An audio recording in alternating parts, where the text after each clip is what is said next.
जब एक भक्त ने श्री प्रेमानंद महाराज जी से पूछा कि अगर आपको कुछ हो गया तो हमें कौन संभालेगा। इसके जवाब में श्री प्रेमानंद महाराज जी ने जब अपने नश्वर शरीर की बात कही तो उनके शब्दों में एक ऐसी मधुर करुणा थी जैसे कोई कमल का फूल हल्की हवा में कांप रहा हो। उन्होंने कहा, यह शरीर बस कुछ समय का मेहमान है। मौत का डर सबको सताता है, मुझे भी, तुम्हें भी। लेकिन वचन, गुरु का वचन, वही अमर होता है। उनकी आवाज थम सी गई, जैसे किसी ने भीतर की पीड़ा को छू लिया हो।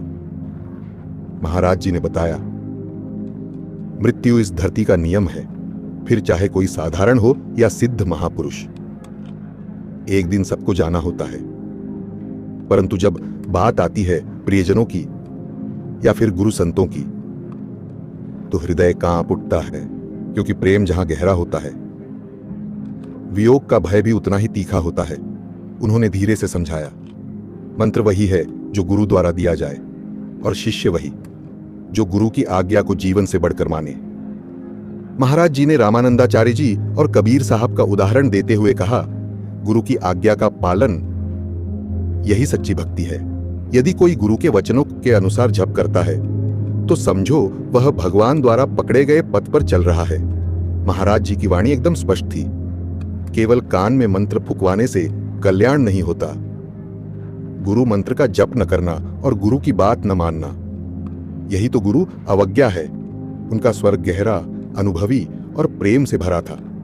उन्होंने बताया कि शिष्य वही है जो हर परिस्थिति में गुरु की कही राह पर चलता है, चाहे उसने औपचारिक मंत्र लिया हो या नहीं।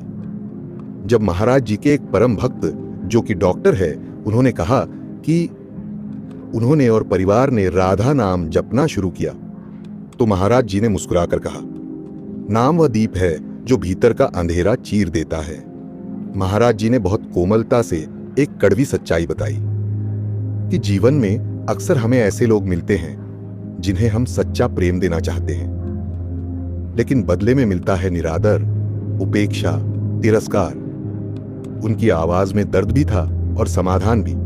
ऐसे समय में मन को भगवान में लगाओ, क्योंकि दुनिया में सच्चे हृदय से प्रेम करने वाले बहुत कम हैं। उन्होंने कहा, आज स्वार्थ, छल और कपट का बोलबाला है। जो सत्य के मार्ग पर चलते हैं उनका उपहास भी होता है, लेकिन सत्य सत्य ही रहता है।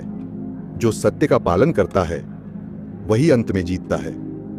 महाराज जी ने बड़े भावुक स्वर में समझाया, जो अधर्म करता है वह कभी चैन की नींद नहीं सो सकता। बाहर से चाहे कितना भी शांत दिखे, भीतर का भय उसे खा जाता है। उन्होंने एक गैंग के सदस्य का उदाहरण दिया जो हर विस्फोट की आवाज से रात में कांपकर उठ जाता था, यह बताने के लिए कि पाप कभी सुख नहीं देता। उन्होंने बताया कि गलत तरीके से कमाया हुआ पैसा परिवार में ही कलह, तनाव और दुख ले आता है, क्योंकि वह धन कभी भी शुभ नहीं हो सकता। महाराज जी ने व्यवसाय पर भी कहा कि आज का समय पोस्टर और अखबार विज्ञापनों का नहीं है। आज लोगों तक पहुंचने के लिए उन्हें उनके मन की भाषा में समझना होगा। यह बात उन्होंने बड़े स्नेह से, व्यवहारिकता से कही। तभी एक शिष्या रोते हुए बोली, महाराज जी, मैं आपकी बात मानने की कोशिश करती हूं, पर रोज कोई ना कोई पाप हो जाता है। क्या मैं प्रभु को पा पाऊंगी? उनकी आवाज टूट रही थी, जैसे मन में तूफान हो। महाराज जी ने अत्यंत करुणा से कहा, जानबूझकर किया गया पाप सबसे घातक है, पर भूलवश हो गया पाप नाम जप उसकी रक्षा करता है। उन्होंने समझाया, जिसे पता है कि कीचड़ गंदा है वह उसमें नहीं लौटता। जो समझकर भी गलत करता है फल तो मिलेगा ही। पर फिर उनकी वाणी कोमल हो गई। प्रभु सर्वपापहारी हैं।